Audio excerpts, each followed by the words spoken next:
여러분, 신앙생활은 두 가지입니다.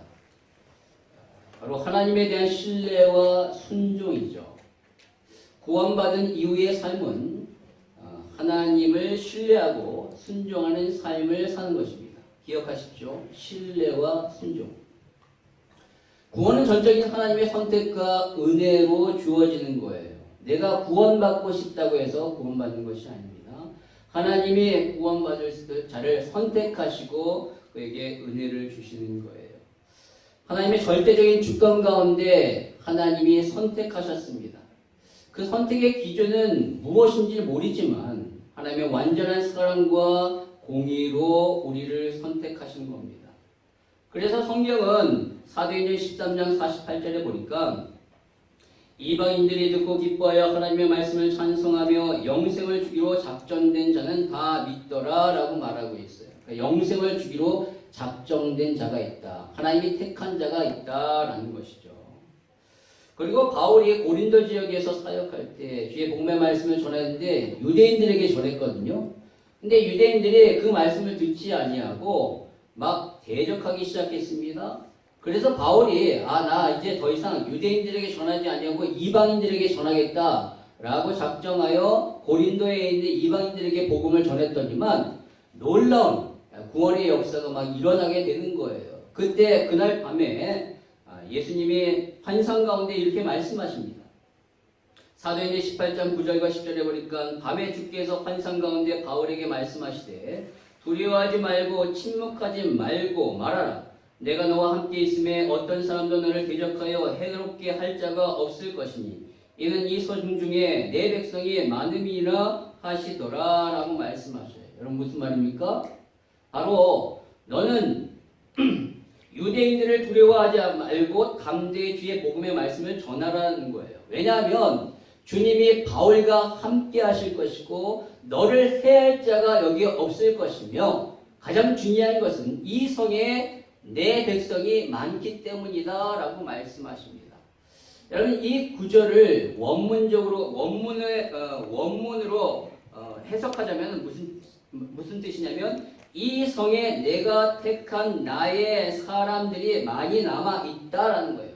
즉 구원받기로 작정된 자들이 이 성에 많이 있다. 내가 구원시킬 그런 택한 받은 사람들이 여기에 많이 있다라는 그런 의미입니다.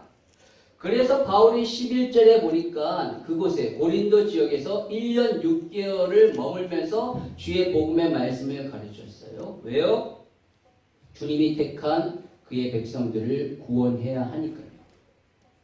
여기처럼 하나님은요 자신이 택한 자를 부르시고 구원을 베푸십니다.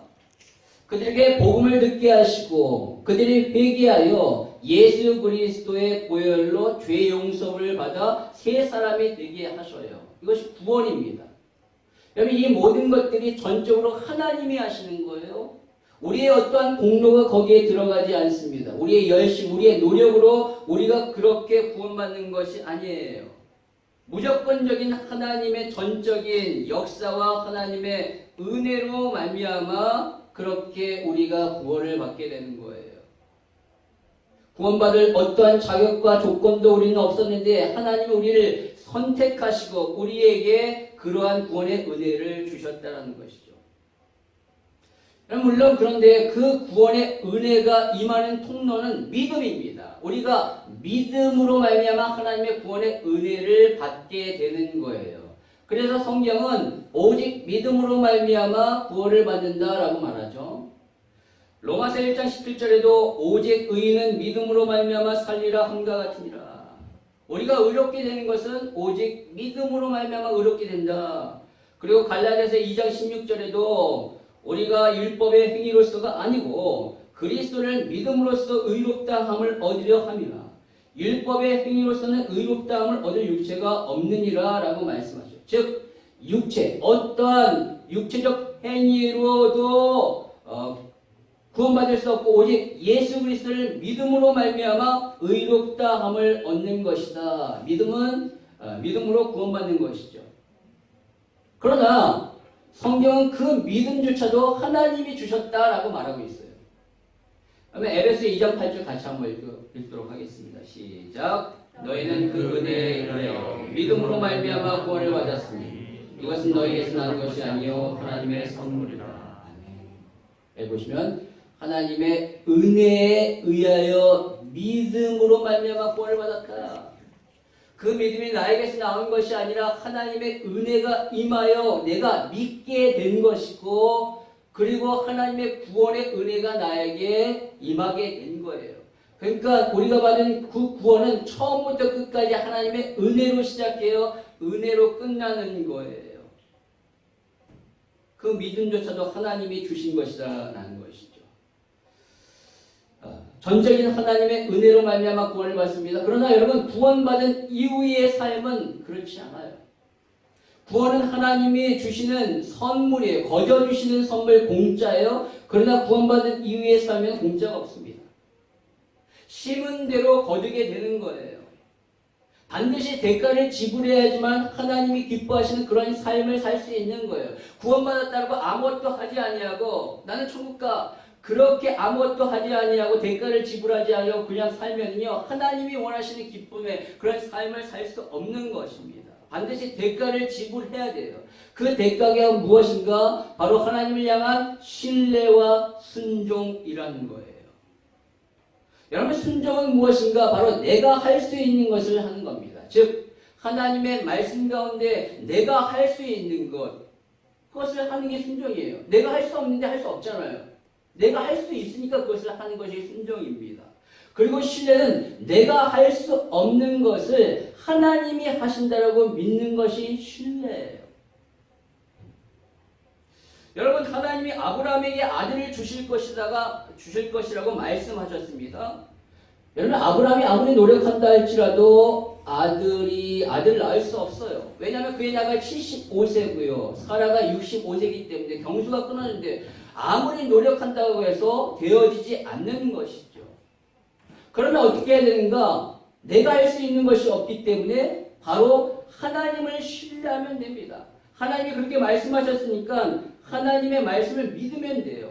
언제 그렇게 이루어질지는 모르지만 하나님 반드시 아들을 주신다고 했으니까 하나님을 신뢰하면 되는 겁니다. 그리고 아브라함은 그 상황에서 자신이 할 수 있는 것을 하면 돼요. 그 할 수 있는 것이 무엇입니까? 바로 기다리는 거죠. 그렇게 기다리는 것이 순종이에요. 하나님을 향한 신뢰를 붙잡고 하나님이 역사하실 것을 믿고 기다림에 순종을 할 때 드디어 때가 되어 아들 이삭이 태어나는 거예요. 그러나 그는 그렇게 온전히 기다리지 못했습니다. 하나님을 향한 온전한 신뢰와 온전한 기다림을 하지 못했기 때문에 중간에 이스마엘이라는 불신앙의 자녀가 태어나게 된 거예요. 여러분, 그런 말미암아 얼마나 큰 고통이 일어나게 됩니까? 지금도 그 고통이 이어지고 있는 거예요. 저 팔레스타인, 중동의 화약가로 불리는 저 팔레스타인에 지금도 수없이 많은 분쟁과 전쟁이 일어나고 있지 않습니까? 바로 아브라함이 하나님을 온전히 신뢰하지 못하고 온전히 기다림에 순종을 하지 못했기 때문에 그렇게 되는 거예요. 여러분, 또 홍해 앞에서 어떻습니까? 모세가 홍해를 가를 수 있습니까? 못해요. 그렇기 때문에 온전히 하나님께 신뢰하고 하나님 앞에 그 모든 상황을 맡기면 되는 거예요. 하나님이 가르신다고 했으니까 하나님을 믿으면 되는 거예요. 그리고 그런 상황 가운데 모세가 할 수 있는 것을 하면 됩니다. 그 할 수 있는 것이 무엇입니까? 하나님이 네가 잡고 있는 지팡이, 그 지팡이를 바다를 향해 내밀라라고 하나님 말씀하셨기 때문에 모세는 내밀면 됩니다. 그러면 홍해는 갈라지게 되는 거예요. 바로 하나님을 향한 그 믿음의 신뢰와 하나님 역사하실 것이다 라는 그런 신뢰와 하나님의 말씀에 대한 자신의 모세의 그 순종이 만났을 때 홍해가 갈라지는 거예요. 여러분, 요단강도 마찬가지입니다. 우기로 인하여 범람한 요단강을 도저히 건널 수 없습니다. 따라서 여호수아가 할 수 있는 것이 없어요. 그러면 그때 여호수아는 뭐 해야 됩니까? 하나님이 요단강을 가르신다라고 말씀하니까 그것을 믿으면 돼요. 그것을 신뢰하면 됩니다. 그리고 그가 해야 될 것이 무엇이냐? 하나님이 말씀하셨듯이 언약궤를 맨 제사장으로 하여금 요단강에 들어가게 하면 됩니다. 그렇게 들어갔을 때 결국 요단강이 갈라지는 기적이 일어나게 된 것이죠. 여러분, 신앙생활이란 바로 내가 할 수 있는 것과 내가 할 수 없는 것을 바로 아는 거예요. 내가 할 수 있는 것 하면 됩니다. 하나님이 가라고 하면 가요. 하나님이 쓰라고 하면 쓰면 돼요. 하나님이 하라고 하면 하면 됩니다. 내가 할 수 있는 것을 하면 돼요. 그리고 내가 할 수 없는 것, 하나님이 역사하실 것을 믿고 신뢰하면 되는 겁니다. 하나님이 역사하시도록 맡기면 돼요. 그렇게 하나님을 신뢰하고 순종하는 삶이 무엇인가? 신앙생활입니다. 어려운 게 없어요.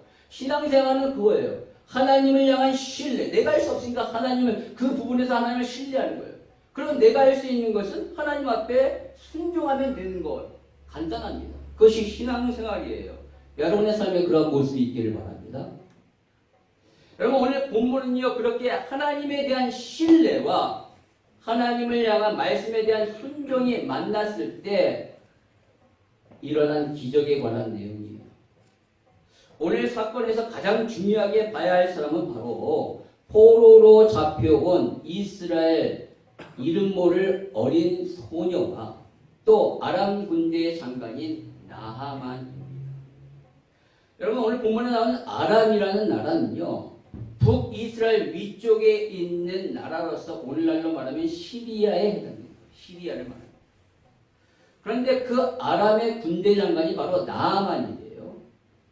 근데 이 나아만은 오늘날로 말하면 군대 장관이니까 바로 국방부 장관이나 아니면 육군 참모총장쯤에 해당되는 그런 직책에 있어요. 굉장한 권력을 가지고 있는 사람이죠. 오늘 1절은 그에 대하여 말하기를 이렇게 얘기합니다. 아람왕의 군대 장관 나아만은 그의 주인 앞에서 크고 존귀한 자니 이는 여호와께서 전에 그에게 아람을 구원하게 하셨습니다. 그는 큰 용사나 나병 자더라 라고 말하고 있어요. 그는 아람의 군대 장관으로서 나라가 위태 가운데 처했을 때 나라를 구한 구국의 영웅이었어요. 그래서 많은 사람들로 하여금 크고 존귀한 자로 여겨졌습니다. 그런데 한 가지 그에게는 문제가 있어요. 그게 뭐냐면 나병 환자라는 겁니다. 여기서 말하는 나병이라는 것은 우리가 알고 있는 문둥병, 한센병을 의미하는 것이 아니에요. 만약 한센병을 그가 앓고 있었다면 그렇게 심각한 전염병을 가지고 있는데 어떻게 군대 장관을 할 수 있고 계속 할 수 있겠습니까? 한센병, 문둥병자는 발견된 즉시에 격리 조치되게 돼요. 그래서 숨기면 안 됩니다.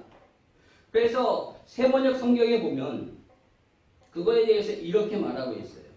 히브리어 차라앗이나 메초라는 각종 악성 피부 질환을 가리키는 말로서 반드시 나병만을 뜻하는 말은 아님이라는 부연 설명을 하고 있는 거예요. 아무튼 그는 아주 심각한 피부 질환을 앓고 있었던 것이죠.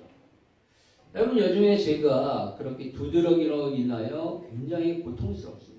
내가 이 느낌을 조금은 알아요. 얼마나 힘들고 어려운지를 압니다. 너무너무 가렵고 따가워요. 근데 이렇게 낮에는 깨어있기 때문에 어떤 것에 집중하다 보면요, 그것을 잘 잊어버립니다.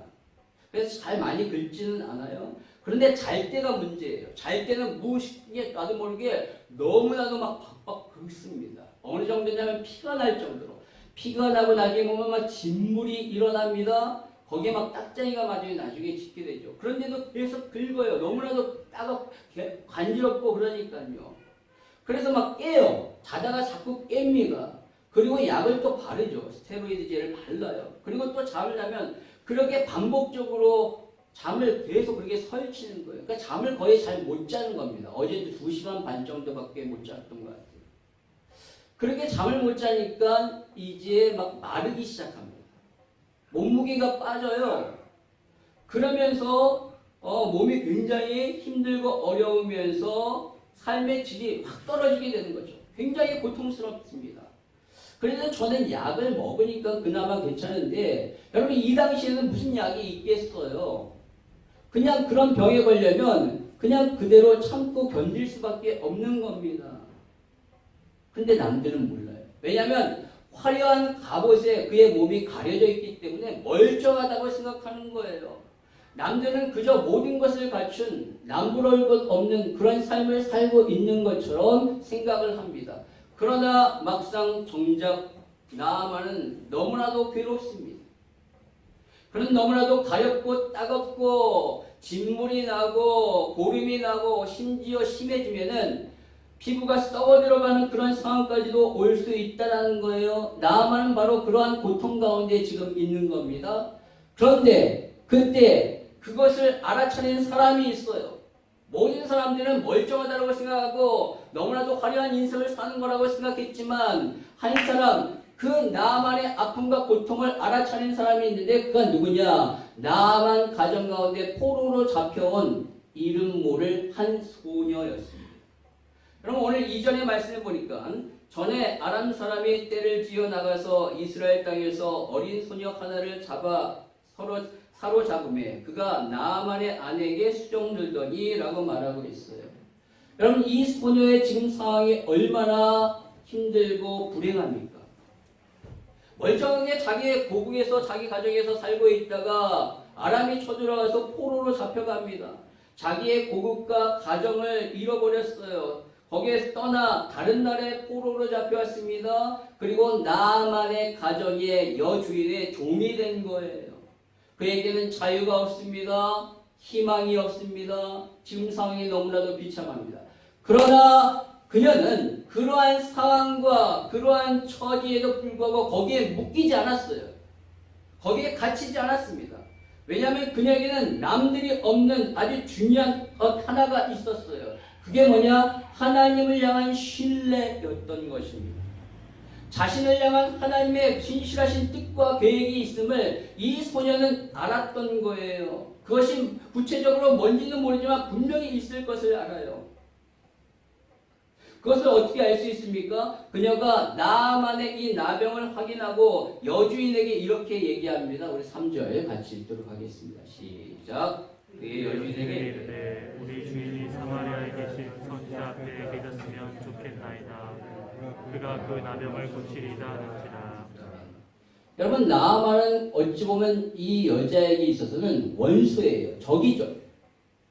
자신의 사랑하는 고국과 가정으로부터 자기를 떼어 놓았고 그리고 자기를 종으로 삼았습니다. 그런데도 이 여자아이는 조언을 한 거예요.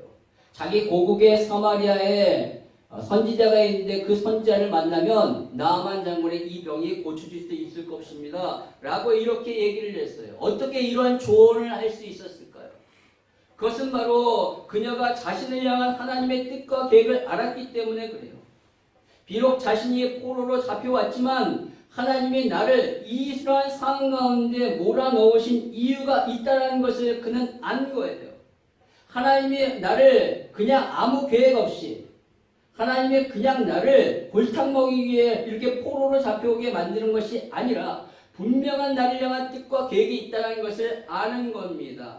처음에는 그것이 무엇인지는 몰랐다가 드디어 나아만의 병을 보고 그것을 발견한 거예요. 바로 아람의 최고의 권력가인 이 나아만이 하나님의 능력 가운데 취함받고 그가 하나님을 믿음으로 말미암아 하나님의 영광이 그 땅 가운데 나타나기를 원하신다라는 것을 그는 발견한 거예요. 그래서 오늘 그녀는 나을 수 있는 방법을 얘기한 것이죠. 여러분, 오늘 이 소녀랑 아주 비슷한 사람이 성경에 나옵니다. 그가 누구냐면 요셉이에요. 우리 수요일마다 지금 창세기 강의를 통하여 요셉을 보고 있습니다. 요셉은요, 형들에게 미움을 받아서 애굽의 종으로 노예로 팔려갑니다. 보디발의 가정 가운데는 노예로 있었어요. 그런데 그는 다른 노예들과 뭔가 달라요. 그에게는 뭔가 다른 것이 있었는데 그게 뭐냐면 하나님이 주신 꿈이 있었다라는 거예요. 17살 때 하나님이 주신 그 꿈을 그는 마음에 새기고 계속 간직했던 것입니다. 그 꿈의 의미가 무엇인지는 정확하게 몰랐지만 그는 그 꿈을 포기하지 아니고 최선을 다하여 지금 주어진 환경 가운데 성실하게 임한 거예요. 그랬더니만 성경은 그의 삶을 뭐라고 얘기하는가? 창세기 39장 2절에 이렇게 얘기합니다. 같이 읽도록 하겠습니다. 시작. 여호와께서 요셉과 함께 하심으로 그가 형통한 자가 되어 그의 주인 애굽 사람의 집에 있으니. 그가 어땠대요? 형통한 자가 됐대요. 여러분 무슨 형통은 무슨 형통입니까? 노예로 팔려갔는데. 그리고 그가 그 집에서 억울한 누명을 쓰고 감옥에 들어갑니다. 그런데도 불구하고 성경은 또 감옥에 있는 그를 향하여 뭐라고 얘기하는가? 39장 23절에 이렇게 얘기합니다. 같이 읽겠습니다. 시작. 간수장은 그의 손에 맡긴 것을 무엇인지 살펴보지 아니하였으니 이는 여호와께서 요셉과 함께 하시니라. 여호와께서 그를 범사에 형통하게 하셨더라. 아멘. 아니 감옥에 들어갔는데 무슨 형통이에요? 불통이지. 여러분 우리가 생각하는 형통은 무엇입니까? 내가 하는 일마다 잘 되는 거예요. 막힘없이 술술 잘 풀리는 것이 형통이죠. 다른 사람들은 가다가 막히는데 내가 가는 길은 뻑뻑뻑 막 뚫리는 거예요. 있던 차도 없어지고. 야, 형통이잖아요. 다른 사람은 잘 안 되는데 내가 하는 일 술술 잘 풀리는 거 형통이라고 얘기합니다. 그러나 성경은 그것이 형통이라고 말하고 있지 않아요. 성경이 말하고 있는 형통은 그게 다릅니다. 오늘 요셉이 노예로 팔려가고 감옥에 있는 그 상황을 보며 형통하다라고 얘기해요. 왜요? 형통이란 우리가 생각하는 일이 잘 되고 잘 풀리는 것이 아니라 바로 하나님의 뜻이 이루어지는 것이 형통이라는 겁니다. 나를 향한 하나님의 계획, 하나님의 뜻, 하나님의 꿈이 이루어지는 것이 형통이에요. 즉 요셉에게 있어서는 노예로, 애굽의 노예로 팔려가는 것이 형통이에요. 그가 감옥에 들어가는 것이 형통입니다. 왜냐하면 그래야지만 애굽의 바로를 만날 수 있기 때문에. 바로를 만나야지만 그가 애굽의 총리가 되어야 되기 때문에. 애굽의 총리가 돼야지만 하나님의 꿈이 이루어질 수 있기 때문에. 그 모든 것이 있었기 때문에 결국 바로를 만나서 총리가 되는 거예요. 겉으로 보기에는 그가 지금 노예요 죄수이지만 그것이 하나님의 뜻과 하나님의 꿈을 이루는 길이기 때문에 형통이라고 성경은 말하는 것입니다. 여러분 마찬가지로 오늘 본문에 나온 이 소녀도 마찬가지예요. 겉으로는 지금 포로이고 노예이고 종이에요. 무슨 형통입니까? 그러나 하나님의 눈에 보이는 지금 그녀의 삶은 형통한 삶을 살고 있는 거예요. 왜요? 그 여자에게 그 소녀를 향한 하나님의 뜻이 지금 이루어지고 있으니까요. 그렇잖아요. 그녀는 지금 자신의 처지를 한탄하며 괴로움과 울분으로 세월을 보낸 것이 아니라 그런 상황 속에서 자신을 향한 하나님의 계획을 믿고 있었던 거예요. 그리고 그 계획이 무엇인지를 드디어 발견하고 이 나병 환자, 문둥병자, 나병 환자의 나아만을 고쳐야 되겠다는 것이 하나님의 뜻임을 알고 그에게 그 나을 수 있는 길을 제시한 거예요. 여러분 오늘 성경에는 나오지 않지만 그런 내용이 나오지 않지만 우리는 행간에 숨겨져 있는 이 놀라운 메시지를 발견할 줄 알아야 하는 겁니다. 결국 그녀의 이러한 조언을 통하여 아람 군대 장관이 움직이기 시작합니다. 뿐만 아니라 아람의 왕까지 나서기 시작해요. 오늘 나아만이 아람 왕에게 이러이러한 여차로 내가 이렇게 선지자를 만나러 가야 되겠습니다 라고 얘기하자 아람 왕이 어떻게 했냐면 이스라엘 왕에게 편지를 씁니다. 뿐만 아니라 그 사람들에게 보내줄 놀라운 보물도 주게 되는데 여기 보니까 은 10달란트와 금 6,000개와 의복 10뼈를 같이 그에게 보내줍니다.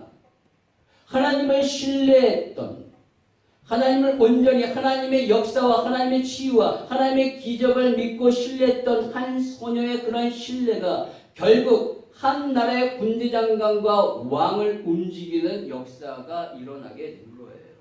여러분 지금 이 소녀가 할 수 있는 것 아무것도 없습니다. 그녀가 나아망을 치료해 줄 수 있습니까? 할 수 있는 것이 아무것도 없어요. 여러분 할 수 있는 것이 아무것도 없고 내가 할 수 없는 상황이면 뭐라고 그랬죠? 하나님을 신뢰하면 되는 겁니다. 하나님이 분명히 낫게 하셨다는 것을 알고 신뢰하여 선지자를 소개했던 거예요. 이러면 낫습니다. 여러분 내가 할 수 없을 때 하나님을 신뢰하면 되는 겁니다. 그런데 오늘 본문에 보면 이 소녀와는 너무나도 상반된 인물이 나오는데 그가 누구인가? 이스라엘의 왕이에요. 오늘 아람 왕의 편지를 이스라엘 왕이 딱 받아봤어요. 그런데 갑자기 아주 쓸데없이 괜한 걱정을 하는 거예요. 갑자기 그 편지를 읽고 자기 옷을 확 찢고 슬퍼하며 걱정합니다. 내가 어찌 하나님도 아닌데 내가 이 사람을 죽이고 살릴 수 있느냐? 이는 분명히 이것을 핑계로 우리를 치려는 속셈이다 라고 이렇게 생각한 거예요. 여러분, 아람 왕은요 전혀 그럴 생각이 없어요. 그런 의도가 전혀 없어요. 그런데 이스라엘 왕은 자기가 그렇게 생각하고 있는 거예요. 진짜로 아람 왕은 나의 사랑하는 나아만을 잘 치료할 수 있도록 도와달라고 그렇게 얘기할 뿐이에요. 그 편지에 그렇게 얘기할 뿐인데 이 이스라엘 왕은 그 편지를 보고 절망을 해요. 자기 보고 해결하라는 것이 아님에도 불구하고 그는 지금 자신이 해결할 것으로 해결해야 한다고 생각하고 있는 거예요. 여러분, 내가 해결하지 못하면 뭐 어떻게 하라고 그랬어요? 하나님을 신뢰하면 된다고 그랬죠. 지금 상황에서 이스라엘 이 왕이 해결할 수 없잖아요. 그럼 하나님을 신뢰하면 됩니다. 그래, 하나님이 낫게 하실 거야. 하나님 앞에 맡기면 됩니다. 그렇게 하나님 앞에 맡기는 게 뭐죠? 기도입니다. 기도하면 돼요. 여러분 보십시오. 홍해 앞에서 모세 어떻게 했습니까? 자기가 할 수 있는 것 아무것도 없어요. 홍해를 어떻게 갈려요? 그러니까 하나님 앞에 모세가 기도합니다. 요단강 앞에서 여호수아 어떻게 합니까? 요단강을 가릴 수 없어요. 그러니까 하나님 앞에 기도합니다. 여리고성 앞에서도 여호수아가 동일하게 하나님 앞에 기도하는 거예요. 하나님을 신뢰하고 하나님 앞에 이 상황을 맡기는 겁니다. 여러분, 바로 이것이 신앙생활이에요. 그런데 오늘 이스라엘 왕은요 그렇지 않았다는 거예요. 그런데 하나님을 신뢰하지 않았어요. 자신이 그 문제를 해결하려고 하니까 너무나도 괴로운 거예요. 뭐 할 수 있겠습니까? 어떻게 그가 그 병을 낫게 할 수 있겠어요? 그러니까 온갖 상상력을 동원해서 너무 괜한 걱정을 하고 있는 거예요. 그럼 저와 여러분도 마찬가지입니다. 우리가 할 수 없는 것 하나님 앞에 맡기면 돼요.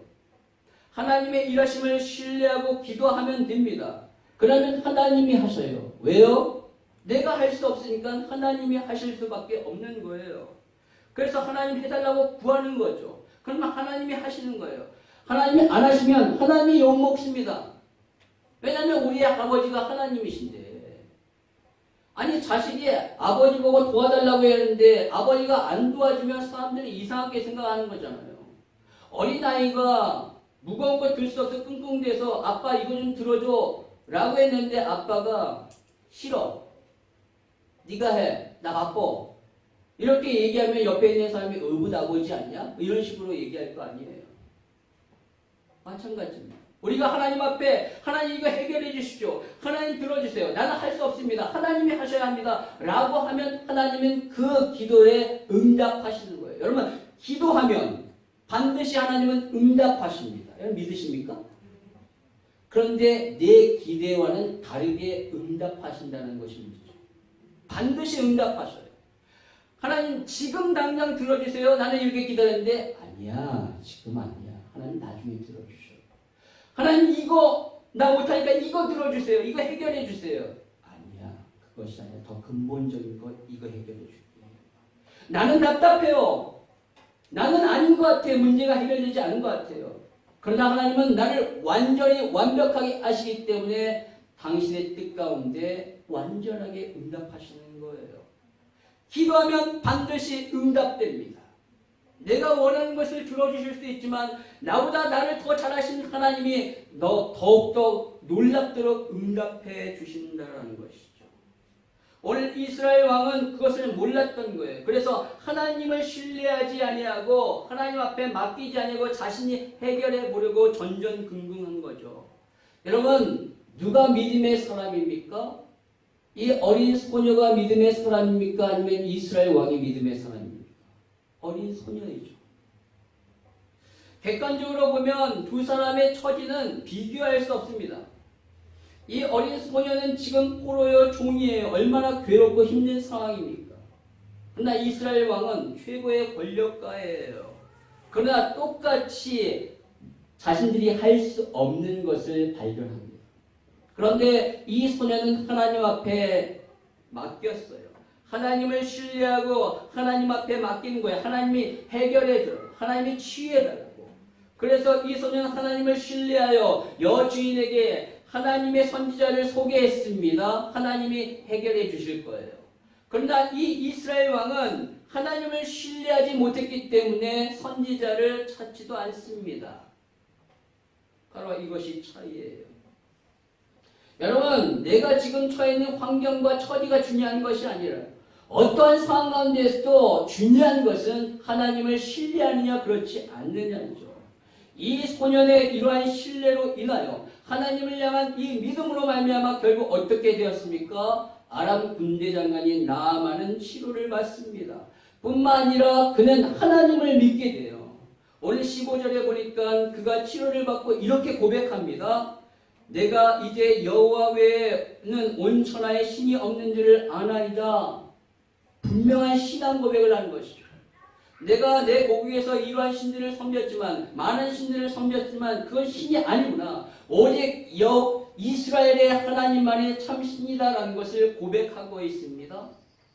그리고 17절에 보니까 그 고백대로 행동을 표현하는데 어떻게 행동으로 옮기는가? 같이 한번 읽겠습니다. 시작. 나아만이 이르되 그러면 청하건대 노새 두 마리의 실을 흙을 당신의 종에게 주소서. 이제부터는 종이 번제물과 다른 희생제사를 여호와 외 다른 신에게는 드리지 아니하고 다만 여호와께 드리겠나이다. 이스라엘의 흙을 날려요. 왜? 뜬금없이. 왜냐하면 그 흙을 가지고 아람에 돌아가 여호와의 제단을 쌓으려고. 그리고 오직 하나님에게만 희생 제사를 드리겠다는 것이죠. 얼마나 놀라운 변화입니까? 뿐만 아니라 그는 자신을 치료한 엘리사에게 한 가지 양해를 구해요. 뭐냐면 자신이 이제 돌아가면은 아람 왕을 따라서 림몬의 신당에 들어갈 수밖에 없다. 어쩔 수 없이. 그런데 내가 왕을 부축하는 사람이기 때문에 그 왕의 신당에 들어가 절을 할 때 나도 따라서 어쩔 수 없이 몸을 굽혀 절을 할 수밖에 없다. 그러면서 18절에 그렇게 할 때 여호와께서 이 일에 대하여 당신의 종을 용서하시기를 원하나이다 라고 말합니다. 여러분, 이 마음이 얼마나 이쁩니까? 그렇죠? 사실 유대인들이 보지 않기 때문에 그냥 절해도 되지 않습니까? 그런데 마음에 걸리는 거예요. 만약에 자기가 그렇게 하는 것이. 지금 그가 이렇게 얘기하는 것 하나님이 싫어하실까요? 이 얘기를 듣고. 하나님이 야단칠까요? 너 이제 나 믿기로 했는데 절을 해? 아니에요. 아니에요. 하나님이 그의 마음을 이뻐 보시는 거예요. 그래서 오늘 엘리사도 19절에 보니까 너는 평안히 가라 라고 말하잖아요. 괜찮다라는 거예요. 지금은 어쩔 수 없이 네가 그렇게 절을 하지만 때가 되면 네가 그렇게 하지 않을 때가 올 거야 라는 것을 엘리사도 아는 거죠. 기다려주는 겁니다. 여러분, 이 한 소녀의 하나님을 향한 신뢰가 이러한 기적을 낳았습니다. 한 위대한 아람의 군대 장관을 치료했을 뿐만 아니라 그의 육신의 치료에서 끝난 것이 아니라 그가 하나님을 믿는 사람으로 만들었던 거예요. 그녀가 할 수 있는 것이 없기에 오직 하나님의 치료를 신뢰하고 그가 이렇게 얘기해 줌으로 말미암아 이러한 역사, 기적이 일어나게 된 거예요. 여러분이 지금 포로의 상황이라 할지라도, 여러분 지금 노예의 상황이라 할지라도 하나님을 전적으로 신뢰한다면 내가 할 수 있는 것이 없잖아요. 포로인데, 종인데 여러분이 그런 상황 가운데 있으면 아무것도 못하잖아요. 그때 하나님을 신뢰하고 하나님 해달라고 간구하며 맡기면 하나님이 당신의 뜻 가운데 여러분에게 놀라운 역사를 베풀어 주실 줄 믿습니다. 여러분, 그러나 이 소녀의 이러한 하나님을 향한 신뢰만으로 이러한 기적은 일어나지 않았습니다. 거기에 나만의 순종이 함께했기 때문에 이러한 역사가 가능했던 거예요. 오늘 나아만은 이 소녀의 말을 듣고 움직였습니다. 아람 왕이 보낸 그 신서와 보상금을 가지고 이스라엘에 가죠. 그런데 그렇게 가는 그의 모습을 어떻게 표현하고 있는가? 오늘 성경 9절에 보니까 이렇게 말하고 있어요. 같이 한번 읽겠습니다. 시작. 나아만이 이에 말들과 병거들을 거느리고 이르러 엘리사의 진문에 서니. 지금 이 나아만은 이 이스라엘에 왜 갑니까? 병을 낫기 위하여 가는 거예요. 선지자를 만나러 가는 겁니다. 그렇다면 겸손해야죠. 겸손하게 가야 됩니다. 말은 몰라도 먼 거리니까 말을 타고 갈 수는 있어요. 그런데 병거를 가지고 간다는 것은 이것은 아니지 않습니까? 병거는 오늘날로 말하면 장갑차와 같은 건데 무슨 전쟁하러 나가는 것도 아니라 이렇게 무장하고 갈 이유가 없는 거예요. 이렇게 화려한 행차를 할 이유가 없는 겁니다. 조용히 겸손하게 가야죠. 그런데 지금 그는 거만하게 선지자를 만나러 가는 거예요. 왜냐하면 그래도 내가 한 나라의 군대 장관인데 나를 알아달라는 것이죠. 자신의 권세가 이렇다는 것을 나타내 보이려고 한 거예요. 그래서 오늘 10절에 보니까 엘리사가 이 나아만을 만나주지 않아요. 자기 밑에 있는 그런 사자를 보내서 그를 만나게 합니다. 왜요? 그의 거만을 꺾게 하기 위해서. 그의 교만을 낮추기 위해서 그렇습니다. 그래야지만 기적이 일어나니까요. 교만한 사람에게는 절대 기적이 일어날 수 없습니다. 하나님 베푸시지 않아요. 여러분 오병이의 기적이 어떻게 일어났습니까? 아주 작은 겸손의 드림으로부터 시작된 거예요. 하나님은 교만한 자에게 복을 주시지 않습니다. 오히려 그 교만을 꺾으시죠. 이사야서 13장 11절에 보니까 내가 세상의 악과 악인의 죄를 벌하며 교만한 자의 오만을 끊으며 강포한 자의 거만을 낮출 것이며 라고 말씀하셔요. 끊는다. 낮추게 할 것이다 라고 말씀하셔요. 오늘 엘리사는요 나아만을 뭐 하는 겁니까? 시험하고 있는 거예요. 네가 아람의 군대 장관이라고? 그럼에도 불구하고 네가 낮아질 수 있니? 너의 그 거만함을 꺾을 수 있니? 그것을 보고자 하는 거예요. 그래서 자신이 직접 나가지 아니하고 밑에 있는 사람을 보내서 얘기하게 된 거예요. 그것도 요단강에 가서 7번이나 물에 담그래요. 뭐 어떻게 뭐 치료해주겠다 그런 것도 아니고 너 가서 그냥 7번 담궈. 그러자 나아만이 어떻게 반응합니까? 오늘 11절 12절에 보니까 나아만이 노하여 물러가며 이르되 내 생각에는 그가 내게로 와서 서서 그의 하나님 여호와의 이름을 부르고 그의 손을 그 부위 위에 흔들어 나병을 고칠까 하였도다. 다메섹 강 아바나와 바르발은 이스라엘 모든 강물보다 낫지 아니하냐. 내가 거기서 몸을 씻으면 깨끗하게 되지 아니하랴 하고 몸을 돌려 분노하여 떠나니라고 말합니다. 너무너무 화가 난 거예요. 자기는 엘리사가 나와서 여호와의 이름으로 자기 아픈 부분에 손을 얹어서 안수 기도해 주면 그는 날 것이라고 생각한 거예요. 그것을 기대했습니다. 그런데 나와보지도 않고 그 밑에 있는 사람을 보내고 심지어 아주 더러운 흙탕물인 지금 이게 범람했기 때문에 아주 흙탕물인 이 요단강에 가서 7번이나 씻으라고 하니 너무너무 화가 난 겁니다. 이럴 바에야 이 요단강보다 깨끗한 우리나라에 있는 그 강 아바나나 바르발의 강에 가서 씻는 것이 낫겠다라고 생각한 것이죠. 그러면서 그는 분노가 일어나서 돌아가려고 했던 거예요. 근데 여러분 우리가 이 구절에서 아주 중요하게 봐야 될 단어가 있는데 그게 뭐냐? 11절에 나온 내 생각에는 내 생각. 나아만은 지금 자신의 생각이 이렇다는 거예요. 자신의 생각으로는 엘리사가 당연히 나와서 이렇게 나를 치료해 주어야 할 것이라고 생각한 거예요. 그런데 자기의 생각대로 되지 않으니까 화가 났습니다. 그래서 순종하지 않은 거예요. 즉 순종의 기준이 자신의 생각이에요. 자기의 생각에 맞춰져 있으니까 순종, 자신의 생각에 맞으면 순종하고 자신의 생각에 맞지 않으면 불순종하고 있는 겁니다. 그러나 지금 여러분 이 나아만이 이곳에 왜 왔어요? 치료받기 위해서죠. 치료받으려면 어떻게 되죠? 선지자의 말을 들어야 합니다. 결론적으로 그가 선지자의 말을 들으려고 온 거예요. 그렇다면 선지자의 말을 기준으로 삼아야죠. 그런데 선지자의 말이 기준이 아니라 자기의 생각이 기준이 된 거예요. 그러니까 순종할 수 없었던 것이죠. 여러분 신앙생활이 뭐라고 했습니까? 내가 할 수 없는 것 하나님이 하실 것으로 신뢰하고 맡기고 그리고 내가 할 수 있는 것 순종하는 겁니다. 지금 나아만은 자신이 할 수 있는 것이 있음에도 불구하고 할 수 있음에도 불구하고 순종하지 않았어요. 왜요? 자기의 생각이 기준이니까. 내 생각에는 이러이러한데 그러면 순종이 일어나지 않아요. 순종이 없으면 기적도 일어나지 않습니다. 그러나 순종은요, 내 생각이 아니라 하나님의 말씀을 따르는 거예요. 하나님의 말씀이 기준이 되어야 합니다. 오늘 이렇게 자기 생각에 사로잡혀 있었던 나아만은 어떻게 되는가? 화가 나서 돌아가려고 했는데 나중에 보니까 반전이 일어나네요. 변합니다. 생각이 달라져요. 어떻게 달라지는가? 옆에 있었던 종이 그에게 조언을 합니다.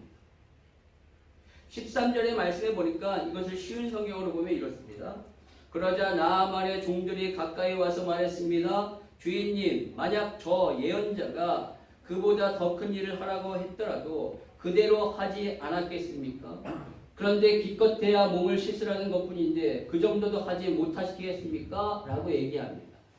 참으로 현명한 종들이에요. 그리고 나아만도 참 현명합니다. 기본적으로 나아만은 참으로 괜찮은 사람이에요. 물론 엘리사의 태도에 자존심이 상해서 그렇게 했을 뿐인데 그는 자신의 집에 있을 때 이름 모를 이 어린 소녀의 얘기 무시해도 되잖아요. 그런데 그 소녀의 이야기를 귀를 기울인 거예요. 그 얘기를 무시하지 않고 그것을 마음에 담고 그것을 들은 겁니다. 얼마나 괜찮은 사람이에요. 그리고 오늘 종들의 얘기도 잘 들은 겁니다. 들었더니만 내 생각이 잘못됐구나. 이들의 말이 맞다라는 생각이 들어서 드디어 요단강에 가서 7번 물을 씻습니다. 그거에 대해서 14절은 이렇게 말하고 있어요. 같이 한번 읽겠습니다. 시작. 나아만이 이에 내려가서 하나님의 사람의 말대로 요단강에 7번 물을 담그니 그의 살이 어린아이의 살같이 곱게 깨끗하게 되었더라. 여러분, 이 구절에서 아주 중요한 단어가 있는데 그것이 뭐냐면 하나님의 사람의 말대로. 처음에는 자신의 생각대로 했어요. 그런데 나중에는 하나님의 사람의 말대로 행합니다. 생각이 달라졌어요. 기준이 달라졌습니다. 기준이 달라져서 순종하니까 역사가 일어나게 된 것입니다. 여러분, 내 생각이 기준이 아니라 하나님의 말씀이 기준이어야 돼요. 그 말씀을 따르는 것이 바로 순종입니다. 오늘 나아만은 결국 하나님의 말씀을 따라 순종함으로 기적을 경험했어요. 그리고 그의 영혼이 변화되었습니다. 단순히 육신의 치료만이 아니라 그가 이제는 하나님을 참 신으로 알고 하나님만을 섬기겠다라고 신앙의 고백을 한 거예요. 드디어 나아만은 육신만이 아니라 그의 영혼이 구원받는 전인격적인 구원을 받게 됩니다. 여러분, 이 사건이 이것이 누구의 꿈이 지금 이루어진 것입니까? 바로 그 어린 소녀가 품었던 꿈이 지금 이루어진 거예요. 하나님이 그에게 주셨던 신실하신 계획과 뜻이 이루어진 거예요. 그러나 그것은 그 아이의 꿈만이 아니라 하나님의 꿈이 이루어진 겁니다. 바로 이 아람의 최고의 영향력이 있는 이 나아만, 나의 기적과 이적을 체험하여 나를 믿고 그로 인하여 이 아람의 놀라운 복음의 영향력을 미치기를 원하시는 그 하나님의 계획이, 하나님의 뜻이, 하나님의 꿈이 이루어지고 있는 것입니다. 여러분, 우리는 하나님을 향한, 오늘 이 말씀을 통하여 하나님을 향한 어린 소녀의 그 신뢰와 자신의 생각을 바꾸고 자신의 생각을 꺾고 하나님의 말씀대로 순행한 나아만의 그 순종이 만났을 때 어떤 기적이 일어나게 됐는지를 살펴봤어요. 기적은요, 바로 하나님을 향한 신뢰와 하나님을 향한 내가 할 수 있는 순종이 만났을 때 일어나게 되는 거예요. 명심하십시오. 여러분이 할 수 있는 것을 하십시오. 여러분이 할 수 없는 것 할 수 없잖아요. 그거 요구하지도 않아요. 저 여러분 하나님 요구하지 않습니다. 여러분이 할 수 있는 것 하십시오. 여러분의 생각이 아니라 하나님의 말씀을 기준으로 순종하십시오. 내 생각은 이거 아닌 것 같은데. 아니, 하나님의 말씀이 기준이고 그 기준에 따라서 여러분이 할 수 있어요. 하면 됩니다. 그리고 내가 할 수 없는 것 하나님을 신뢰하면 됩니다. 하나님의 일하실 수 있도록 하나님 앞에 맡기면 돼요. 하나님이 역사하실 것이다 라는 그런 신뢰를 가십시오. 이렇게 하나님을 향한 순종과 신뢰를 통하여 여러분의 삶에 치유와 기적의 놀라운 역사가 있기를 주님의 이름으로 축원합니다.